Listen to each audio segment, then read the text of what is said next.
Hey guys, welcome to the 6th Round Podcast, Bellator edition. I'm your host as always, MaddDogg Miller. Today we're only going to be breaking down 3 fights. We actually lost 2 pretty decent fights in this card. First off was the rematch of Douglas Lima versus Ben Saunders. I'm kind of sad to see that one go. I really wanted to see how Ben Saunders adjusted his game to face who I believe to be a top 15 welterweight, Douglas Lima. The guy's amazing. And it's kind of sad because Douglas Lima broke his hand in training, so that's going to be put off until summer. And so we'll be excited to see that. The other bout being Brett Rogers versus Eric Prindle. Brett Rogers announced last night that Prindle had pulled out on Twitter. And so we haven't really heard anything about it, but today it was confirmed. And, you know, it's not that big a deal. As if you know me at all and you follow me on Twitter and talk to me, I think Bellator's heavyweight division is a little weak. And it's sad to say that Brett Rogers and Eric Prindle is a top 10 fight for Bellator's heavyweight division. And so, you know, Bjorn, if you're listening, as I'm sure you are, you need to find some depth for your heavyweight division. And that's a humble comment. I'm not meaning any disrespect. This is definitely from a top fan.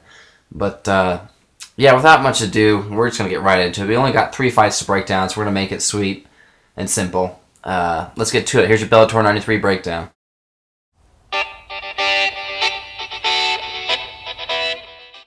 Alright, first fight we're going to be breaking down is Joachim Spirit Wolf versus Marcus Davis. It's kind of exciting to see Marcus Davis back in a cage. He's really been doing small-time shows since he left the UFC, but we're going to start off with Joachim Spirit Wolf. Long-time veteran. He's a Strikeforce veteran. He has the well, you can call it 3 fights, although, you know, one was cut halfway through and one was cut off 10 seconds in, so they're really not a trifecta with Maris Saromskis. But Spirit Wolf's going to come in with a record of 9-11, 1-1. He's the underdog in this fight at plus 175, and I can see why he's the underdog. He has a losing record. He's on a really bad streak right now. You know, he has horrible scar tissue, and I want to say bad fight IQ. It's not necessarily bad fight IQ. He just doesn't pull the trigger when he should and pulls it when he shouldn't. It almost always happens. Although he does come in with great wrestling and decent submission defense, he doesn't really use it. He prefers to stand and bang, and it almost always blows up in his face, especially against a guy like Marcus Davis, who's an experienced boxer and UFC veteran, coming with a record of 21-9. He's coming in as the heavy favorite at 245.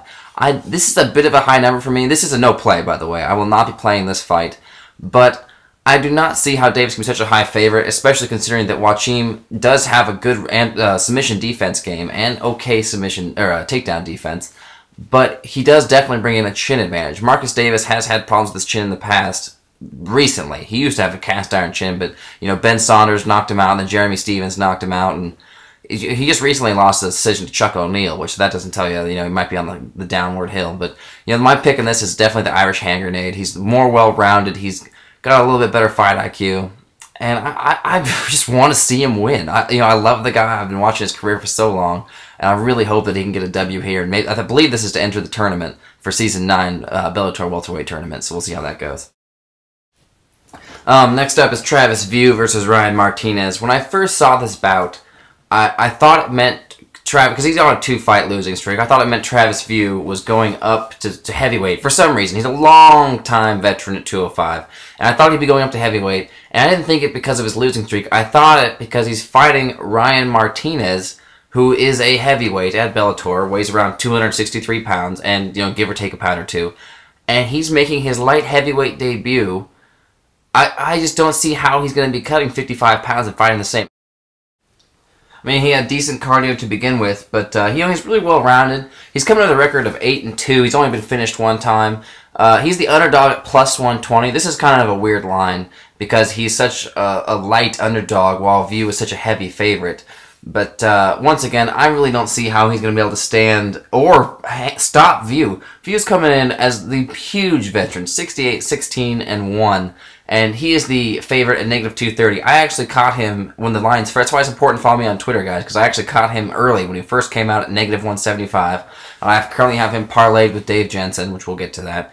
But, you know, View, long-time veteran. He's got decent stand-up. He has finished guys on the feet. But mainly he is a grinder. He takes you down and he breaks your will. And, you know, Ryan didn't have the best fighting strategy on the feet or the ground, but cutting that much weight, I'll be interested to see how he can even... I don't know how he's going to hold off View or even last a round. That's what makes it interesting, too, is because the under on this fight for under 2.5 rounds is plus 150, and if it goes up at all, I will be betting that as well, almost certainly. which leads us into the main event of the evening, the Season 7 Lightweight Tournament Final. Polish Marcin Held versus the American Dave Jensen. This is a very interesting fight. Both guys are pretty well-rounded on the feet and on the ground, although I did give the advantage to everywhere at Dave Jensen, but we'll start with Held. Marcin Held's coming with a record of 15-2. This guy has been around the block, and he's so young. He just turned 21. He's the currently the underdog at -120. And he does have stand-up, although it's extremely ineffective, but watch out for his leg locks. This guy has better leg locks than Husamar Palhares, and that's not an exaggeration. I mean it when I say that. He's coming up against Dave Jensen, 19-2, who is the favorite at -160. I actually caught him at -125 when it opened up, and like I said earlier, parlayed him with Travis View, and I now have a parlay between the two of them at plus money. Both these guys are well-rounded, but I believe Jansen is better everywhere. He is definitively the better stand-up. He has more power in his hands. Not that he necessarily is known for finishing guys, but he does knock guys down and gets it to the ground and works from there. But he also brings in a cast-iron chin, so even if Held does land those crazy kicks and spins, like, yeah, I don't think it'll be enough to knock him out. The only way I see Held winning is really by ankle lock or heel hook or toe hold or some fancy leg lock. But I don't think he'll be able to get Jansen next. I think Jansen has strictly been training for that scenario. And I have watched many videos of Held training, working with various trainers, and he really wants this, and he's been training very hard. But I just don't see how he's going to stop the experienced Jansen. I think this is Jansen's year, and I can't wait to see him fight Mike Chandler. But yeah, that's my breakdown for Bellator 93. Thanks for listening, guys. As always, check out our main sponsor, the MMAmovement.com, and follow our podcast on YouTube, or you can subscribe on YouTube and follow us on Twitter at the 6th Round PC, or you can follow me, MaddDogg Miller. That's 2 Ds, 2 Gs, because I'm cool like that. But yeah, thanks for listening, guys. Enjoy the fights.